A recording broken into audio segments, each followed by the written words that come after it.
Tom Dock is with us. He is a certified veterinary journalist and knows all about these things. We look on the internet, on Facebook, oh my heavens, don't use a milk bone, don't use a nyla bone, don't use a rawhide bone. Everything, it's scary. What do we do? What's good and what's bad? Well, there's a lot of answers to that, and there's a lot of confusion. Okay. So first of all, let's start with the thing that there's no indestructible dog toy. None out there whatsoever. There's going to be a dog that's going to have some way of destroying it. Two, let's avoid natural things. Now look at Miss Loki or Miss Nike. Avoid some of the natural things. This is a chicken foot, okay? And look how interested Nike is in it, but feel that.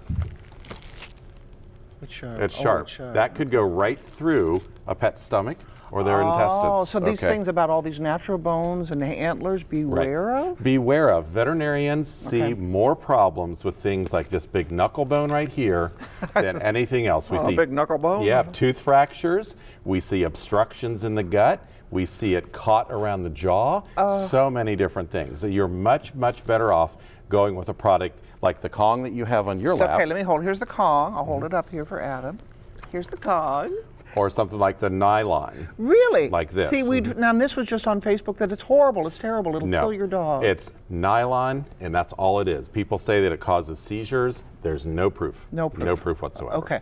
So, don't believe everything you read on the internet, number one. Secondly, what? Consult with your veterinarian? Well, you want to talk with your veterinarian and say, hey, I was thinking about this, but also think about toys in the like movies, okay? You wouldn't let your toddler go see a PG movie, so let's take a baby like this, like Nike here, and make sure her toys are PG, parental guidance required. And supervise the whole time. And supervise all the time, okay. Absolutely. So don't leave them alone with their toys forever. And what about treats, too? So there's treats, there's a big thing going on about, well, don't give milk bones because it has this or that, or this bone doesn't have that. You know what? A lot of it is a different organization, a different company trying to sell their product by putting down another product. Milk bones are fine, bacon strips, these guys love those kind of things. Bacon strips? I wouldn't make it their full meal. So don't do fast food 24 hours, 7 days a week for us, and don't do treats for them. So be smart about what you're doing. Right, and think about it. If you like the food that you're feeding, okay, that company probably has treats as well. Right. If you trust that company, go with their treats. And then, of course, talk with your veterinarian. All right. And we have here, this is Nike. She's my 5-month-old Mastiff. And this is? Loki. He's the 7-year-old.